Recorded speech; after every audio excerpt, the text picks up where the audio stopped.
আসসালামু আলাইকুম গাইস, আজকে আমি শেয়ার করব আমার ছাদ বাগানে কি কি সবজি তুললাম সেটা। এগুলো হচ্ছে কালো কেশ পাতা। এগুলো কিন্তু আমি সপ্তাহে একবার মাথার চুলে ব্যবহার করি। এর রস আমার ছাদ বাগানে দেখুন, এখানে এক প্রকার এগুলো শাক। এগুলো কিন্তু যারা আমাশায় ভোগে তাদের জন্য অত্যন্ত উপকারী জিনিস।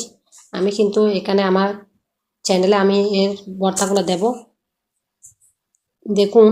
এটা আজকে আমি দেখাবো আমার ছাদ থেকে দুইটা আবার দুন্দুল তুললাম। তারপরে এর সাথে দেখুন পটল।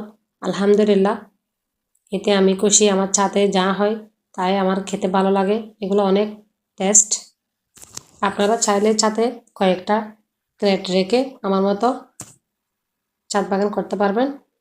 এখানে কিন্তু একটা কাঁকরোলও ধরেছে ছোট থেকে, 10-12টা খাইছিলাম। দেখুন আরেকটা, এটা মনে হয়